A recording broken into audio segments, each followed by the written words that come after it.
in growing their own cybersecurity workforce. Today during the presentation, your presenters will be myself. My name is Mike Volk, and I'm from Anne Arundel Community College.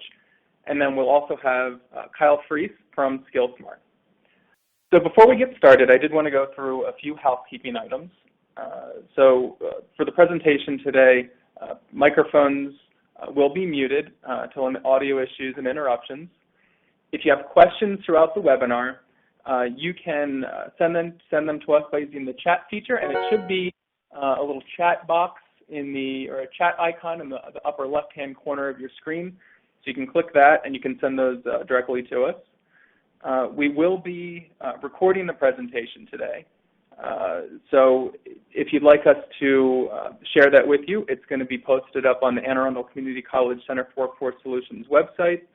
And of course, after the presentation, if you'd like a link, if you'd like us to send that to you, if you'd like a copy of the slides, if you'd like any of the other resources or information about what we cite today.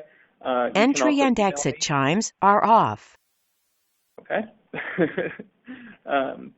But you can email us after the presentation. We can get all that information to you. We'll share our contact information at the end of the presentation. And then as you exit the webinar today, we're going to ask you to complete a brief survey. It's just a few questions, and we ask that you provide responses to those. So with those housekeeping items out of the way, let's go ahead and get started. So before we talk about any of the possible solutions or the specific solution that we're going to introduce today, we did want to take a quick moment to review the current cybersecurity workforce landscape. So starting with this slide, we all know that there's lots of cybersecurity jobs that are open, and there's lots of different organizations that are trying to find cybersecurity talent. So we know it because of the people we network with and talk to, or if you're a business, you're trying to find these types of people. And I see it almost every day in these types of headlines. And we also see it in the data.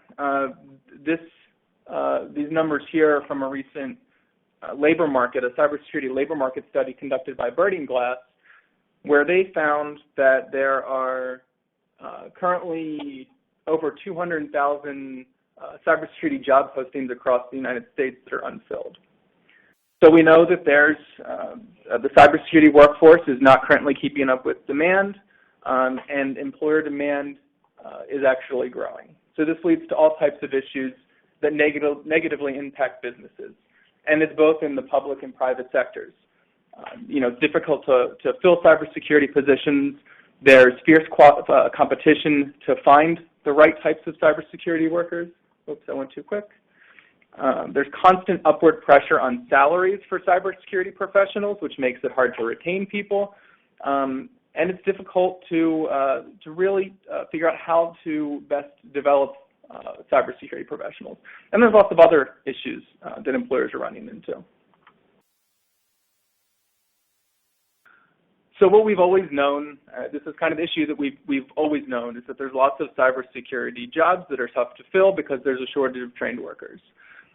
The demand, as we've seen, continues to grow, and really for the foreseeable future, the labor market, unless something drastic happens, like somebody creates a technology that solves all our cybersecurity problems, which I don't see happening anytime soon, the labor market's going to remain tight. But what we haven't had a real good handle on until more recently is a better understanding of why cybersecurity jobs are so hard to fill, and also in what areas. So in the past few years, we've learned a lot about the cybersecurity labor market, and I'm going to try to quickly, I'll do my best to be quick, touch on some of the current developments here. So this first one, which I want to show with this slide, is that historically when we've looked at the cybersecurity labor market, the strongest demand has come from either organizations in the government area or organizations in the defense area, government contractors. But the recent report from Birding Glass that I already cited that was published in 2015 helped us see that cybersecurity, the demand for the cybersecurity workforce really does span all industries. And I think it comes through really clearly in the statistics that are shown on this pie chart here. So it shows how cybersecurity job postings are broken down by industry. So some of this information, some of these industries are similar to previous years, But what Burning Glass actually reported this year is some of the growth in job postings in cybersecurity from 2010 to 2014. And what they found are that areas that handle lots of consumer data or personal information are really seeing exponential growth in cybersecurity jobs. So, for example, in the finance sector, which is shown up here, they actually showed an increase in cybersecurity job postings by 131% from 2010 to 2014. Healthcare sector, they saw an increase of 118%. And retail, they saw an increase of 120%. So what this means is that employers of all organizations across all sectors have a demand for cybersecurity workers, but that means they're also drawing from the same pool of workers to try to fill those positions. So on its face value, this appears daunting. This appears like it's the problem's getting worse. But from our perspective in education, training, workforce development, what this does is it gives us some new insight about where the most pressing needs are, what types of employers are seeing the most increase in growth, so that we better know how to focus our efforts, and it also helps us figure out who else we need to be talking to when we're trying to develop training. So it appears daunting, but it really does give us some great insight. The next, and this slide here shows what the industry is calling hybrid jobs, and this is something that we've kind of seen, and I know I've seen it as I've, from the training and workforce development perspective, that industries that don't typically hire a technical person also require skills in other areas for somebody to be productive. So where we struggle from an academic perspective and a training perspective in this is developing strategies that help individuals advance in a cybersecurity career path that's not purely technical. So again, in the Burning Glass report, they found that organizations like the healthcare, finance, retail, they require folks that have not only those technical skills, but also industry-specific knowledge, and they're calling these hybrid jobs. So the challenge here is that it creates a skills gap because this type of knowledge isn't typically trained together in a traditional training program. So if somebody's going through a degree program, they're going to learn some fantastic foundational skills. They're going to pick up the knowledge they need to be successful, but there's not always a lot of room in there to teach somebody, about Sarbanes-Oxley or financial reporting, because it's not the intent of the program. So what this slide shows here is really an oversimplified version of what a hybrid cybersecurity position looks like. I just wanted to get the idea about what it is here.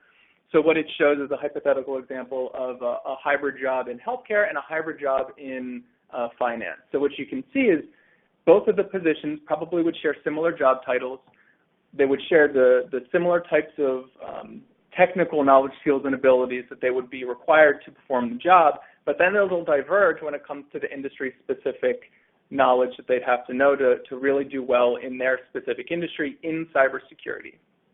So again, this looks like a challenge. This is kind of hard to follow, and it's really hard to dissect it and figure out, what's going on here. But this new insight really does provide some additional direction about where innovation in cybersecurity education and training is needed to help employers better, be better able to train their workforce.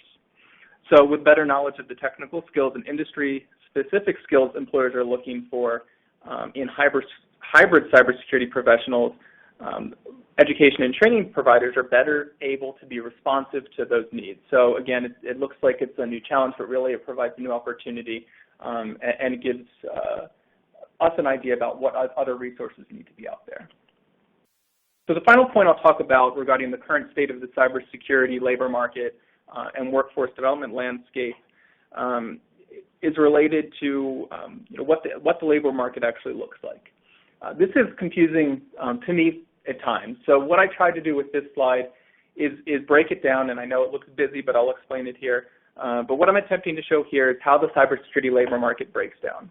So on the left of the slide, you'll see in that circle, on the left you'll see some of the strategies, and again, these are just suggestions and examples, but they're strategies individuals can engage in to pursue a career or pursue advancement in a cybersecurity position.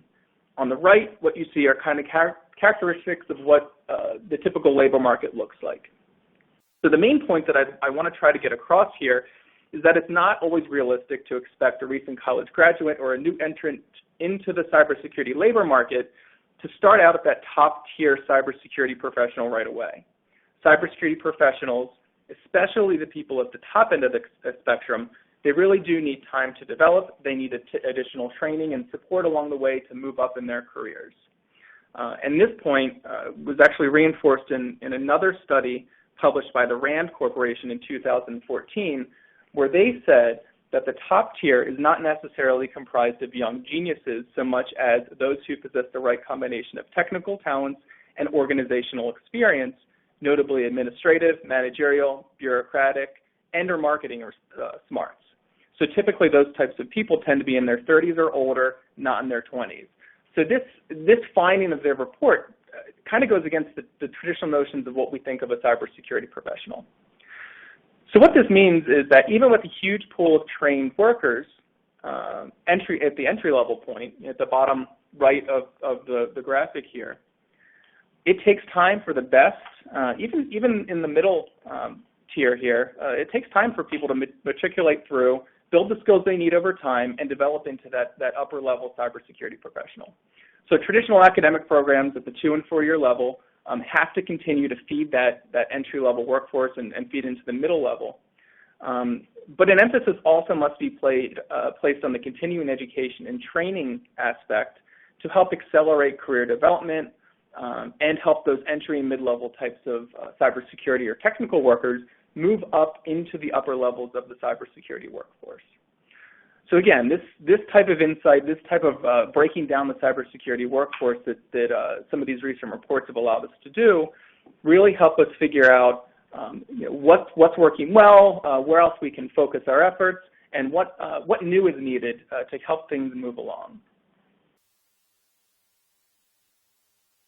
So now that we kind of have at least some handle on what the cybersecurity workforce landscape looks like from some of the recent developments, I did want to take just a few moments to talk about some of the things that really are working.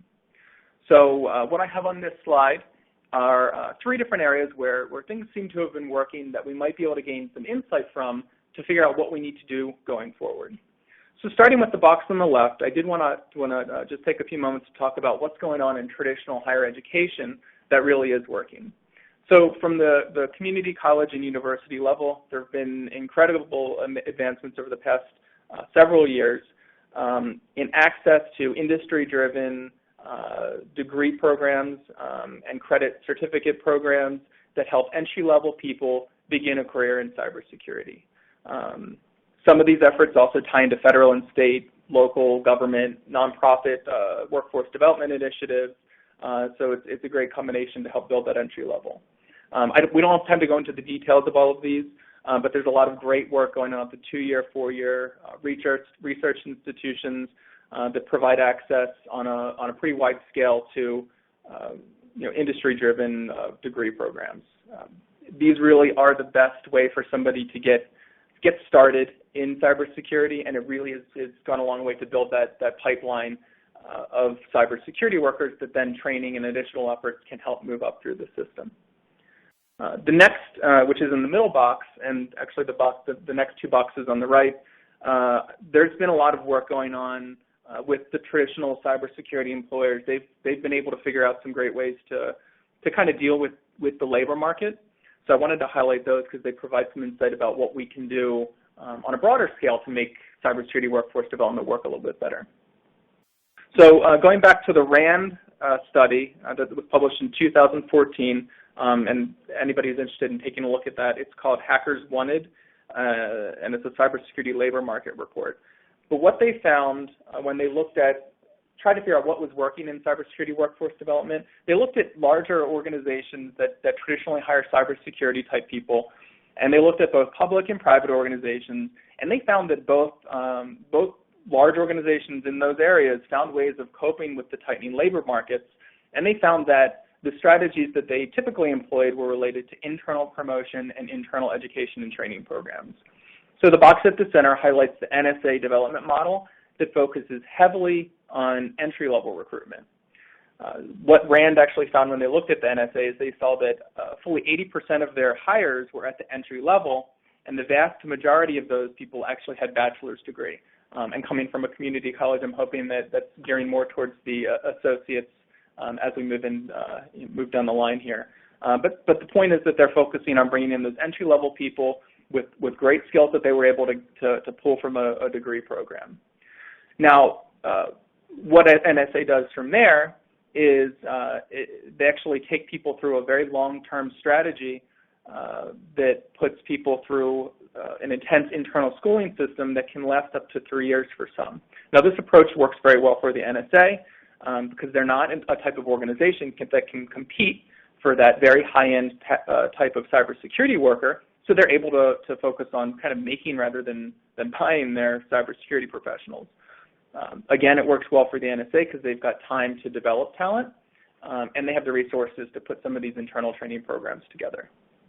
Now, the box on the right shows a successful DoD contractor model. And in the RAND study, they didn't name the exact contractor that they talked to, but they said that the contractor that used this model that I'll talk about next was roughly 100,000 employees. So what they found, again, is they focused on internal recruitment to fill needs, but the organization that they talked to actually started with a pretty technical workforce, and they are more able to compete for that high-end cybersecurity talent. But what makes them able to do, what made their program effective was that they required thousands of their technical workers, not necessarily in cybersecurity, but they required thousands of their workers to go through cybersecurity training. And what they did is they put people through some cybersecurity training, great for the organization because it boosted their cybersecurity workforce, but then what they were able to do is identify the real talented ones from those training courses to put through further education and training, again internal, to develop into their top-tier cybersecurity workers. So this allows them to say, okay, we know this person's a great employee. We know that they have these critical skills. Now we're going to work on figuring out how to identify some of the top performers and move them into positions that we can't fill competing on the open market. So the focus on external development or internal development helps the organization exert some type of control over the cybersecurity recruitment, which helps insulate the organization from external issues others face when trying to build their cybersecurity workforce.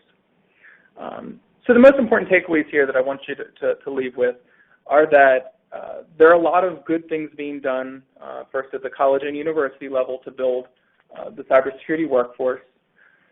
And there's also some successful models that we can learn from the government contractor and government space. It's also important to recognize that successful organizations that have been able to figure out workforce development strategies in cybersecurity invest time, resources internally to cultivate their cybersecurity workforce. Now, because most organizations don't have these type of resources or the time to take these approaches and replicate them fully, what it does is it shows that community colleges and training providers, if focused correctly on what they're trying to develop as far as training and workforce development opportunities go, they stand to become valuable partners for others to try to figure out good strategies for their own cybersecurity workforce development. So the next part of the webinar, what we're going to do is focus on one strategy that Anne Arundel Community College and SkillSmart is collaborating on to develop, I guess, an approach or a model that helps individuals advance in the cybersecurity career, and it also is a tool that provides it provides some resources to employers or businesses that are trying to develop their own cybersecurity workforce strategies. So moving on to the next slide. This really brings us to the important part of the webinar today, probably why you joined the call today. So real quickly, based on the information we already covered, it is clear that individuals need training and development opportunities after they enter the technical or cybersecurity workforce to advance in the cybersecurity career. We see that large organizations are able to cope with the competitive cybersecurity labor market by leveraging the internal training and development initiatives some of the things that I already talked about here. What I want to show here on this slide is a visual representation. I hope you can see it. It's a little bit small, but it's a visual representation of Anne Arundel Community College's non-credit cybersecurity training pathways. And this approach is something that we've latched onto in order to accomplish a few goals. So the first, the use of the cybersecurity training pathways allows us to logically group our existing non-credit training around in-demand cybersecurity roles. So what this does is it allows us to categorize our courses to guide future employer-driven, skills-based training. So secondly, the strategy gives us a platform to customize training pathways based on specific needs. So the tool is especially useful for when we're talking to maybe an emerging cybersecurity employer that has some unique requirements for one of those hybrid types of cybersecurity roles. So this approach allows us to have those conversations and figure out what would be best for that type of employer. So next, the approach allows us, Anne Arundel Community College and other training providers working in non-credit training to leverage some best practices, most notably those from the National Initiative for Cybersecurity Education, or the NICE Workforce framework, and allows us to use some of those strategies in the non-credit world. Using the NICE framework is a best practice that's widely known. I'm sure some of you out there today are very familiar with it, but it gives us an opportunity to use it in the non-credit training realm as well. Anne Arundel Community College's initial iteration here that you see actually pulls from 4 of the 31 NICE specialty areas to give us job roles or categories to map our training to. This way our courses, we're choosing the NICE framework because it allows us to map our courses to industry-recognized cybersecurity job roles that employers across all industries will understand. With the foundation, we're better equipped to work with employers by providing a starting point for them to actually develop more specialized training pathways based on their requirements. So with the foundation, they can then say, okay, this is more related to what I do, so the path would have to change. Or as Anne Arundel Community College is out in the community and we see new pathways emerge or new options, we're able to then quickly react and create things that are in line with what the industry needs. So the next slide, again, I'm sorry for the busy slides here, but I'll explain it. So the next slide, it looks busy because it is, but what I'm trying to do here is show you some insight into what we're actually doing when I'm talking about creating cybersecurity pathways that align with the NICE framework. So what you see here, if you remember from the previous slide, we have a pathway that leads to the incident response specialty area defined by the NICE framework. What you have here are the boxes, and the arrows pointing to the boxes show the courses in the incident response pathway that align with the KSAs provided by the NICE framework.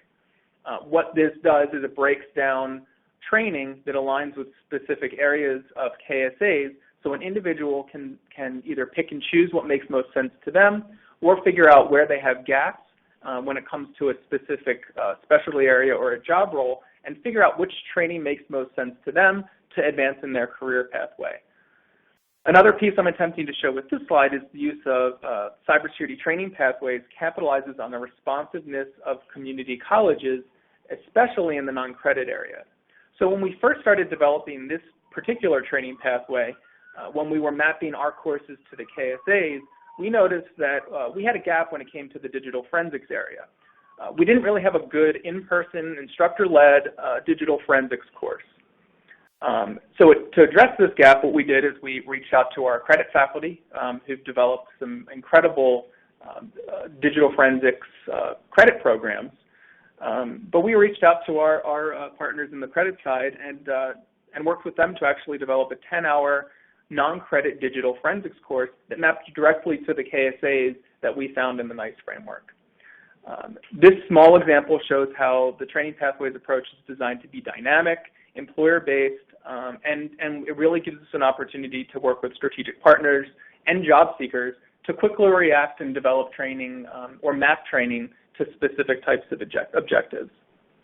So an important goal for us going forward as we continue to refine the cybersecurity training pathways is to continue to enhance our offerings with new skills-based courses and training pathways that are directly created in response to either unique job roles or other types of things identified by employers.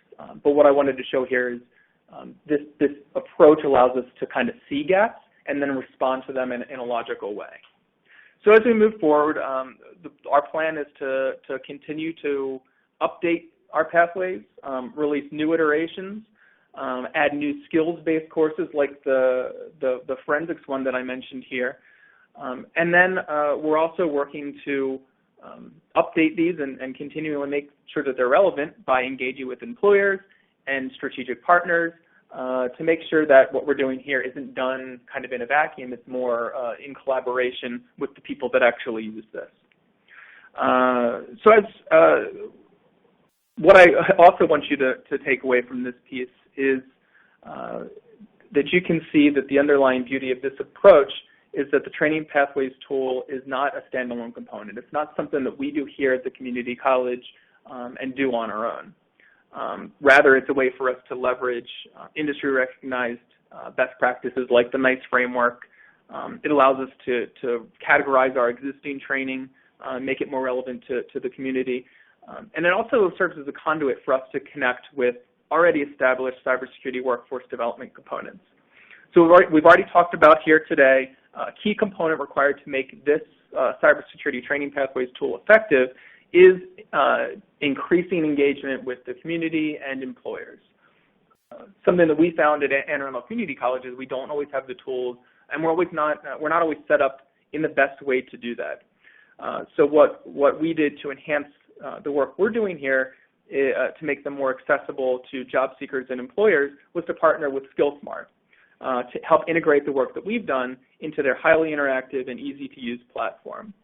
So for the next part of the presentation, what I'm going to do is I'm going to turn the controls over to Kyle from SkillSmart.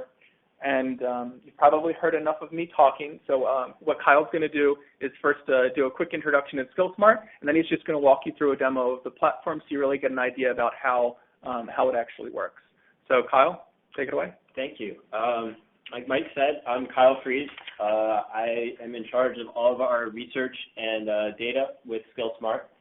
And as Mike mentioned, we've partnered with Anne Arundel to explore some different skills development pathways in the cybersecurity arena.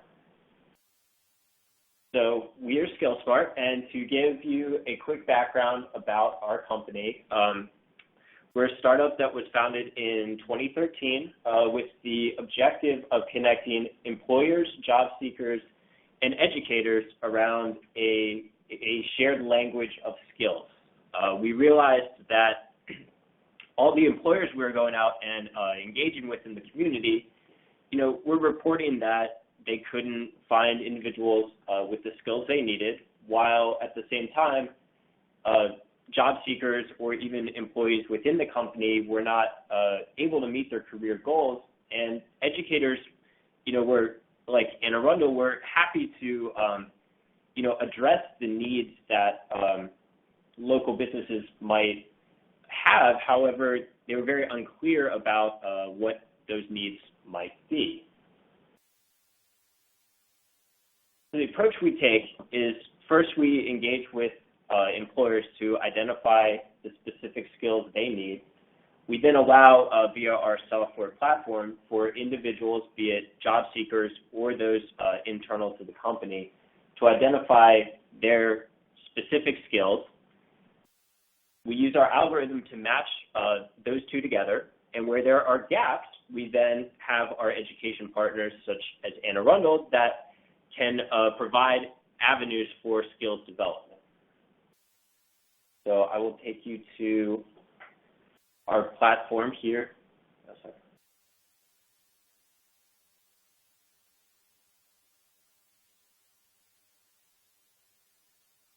All right. Good. Okay, so what you see here is our little cybersecurity demo we've put together. So to take a step back, I first looked at the NICE framework, as Mike was telling you about, as well as data from a number of reports, and such as Burning Glass, that identified the most common skills, occupations, and certifications that are most demanded by the cyber market today. So putting that all together, we came up with a cyber skills framework. That being said, as part of our process, anytime we engage with an employer, is to identify their specific skills needs. So the NICE framework, while it is very useful and valuable to us, oftentimes can miss a couple key elements that your specific organization needs, or also does not incorporate those other subject areas such as your finance or retail or healthcare that just are not covered by the NICE framework. With that, we then take the skill needs for an organization and populate those to our site. So you'll see here we have 4 different cyber opportunities. We can give a quick overview as to a couple sentences about what that job entails, the top skills, and also prerequisites. We know, especially in the cyber field, things like a security clearance or a specific certification are often deal breakers for that job. So right away we can help individuals who are exploring these opportunities to understand if they could be a good fit right off the bat, so we don't waste anybody's time.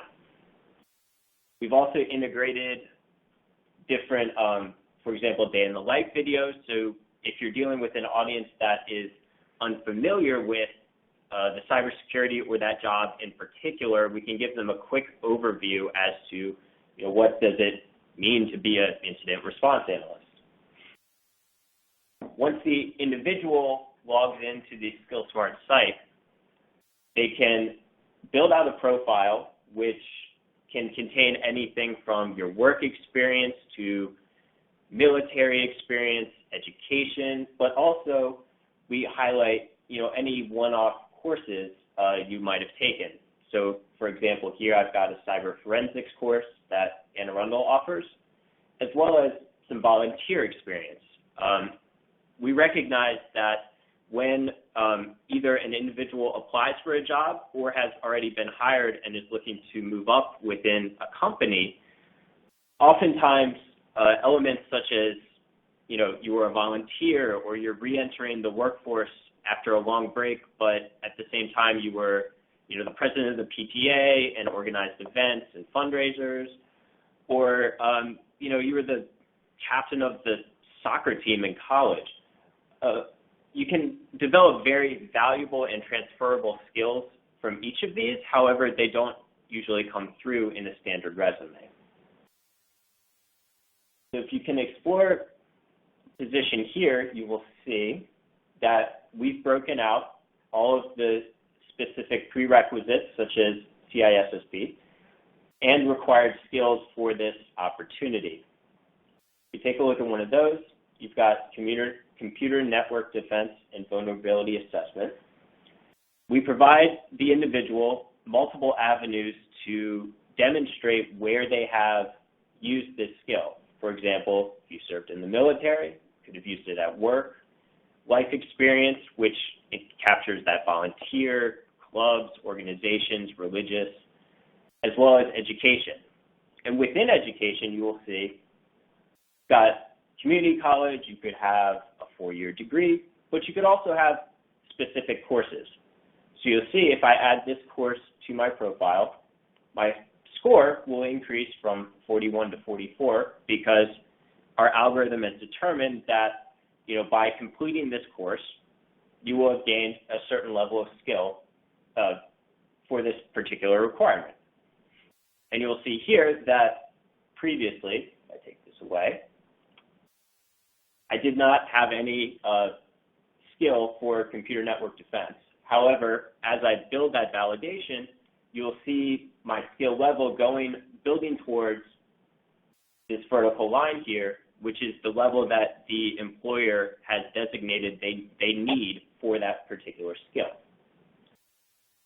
Where our partnership with Anne Arundel comes in is you see where there are gaps, and within this example, I have many. We have a section down here where you can build your skills. So if you hover over that, you'll see information about the course Cyber Analyst 2. It's offered by Anne Arundel Community College Cyber Center. You can see an overview of the skills that I learned, and you can also follow these links to either learn more or register for the course. Now, the reason we focus on individual courses, and as Mike showed you, the pathway development within each specialty area, is that we've found, individuals often have very specific gaps and not the broad gaps that employers often identify as requiring, for example, a 4-year degree.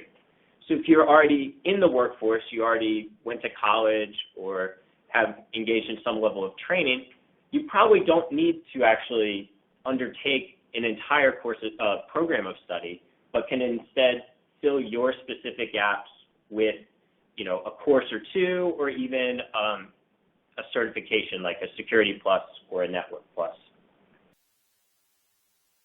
Finally, as the individual, builds their skills, engages in training, gains more work experience, and they add that to their profile, our algorithm will actually dynamically update that as time passes, because if you continue to use a skill, you will presumably build that skill over time, gain a higher proficiency, and become more qualified for your target opportunity. The converse being, over time, your skills will degrade. So if you took a course on something 5 years ago and did not then ever use that skill you gained, your skill level will slowly decrease, and we will indicate when, for example, you might need to refresh that or begin exploring course opportunities to bring you back up to the needed level. And then finally, we allow individuals to export their profile to a printable version, which you can see here. So that helps an employer to assess,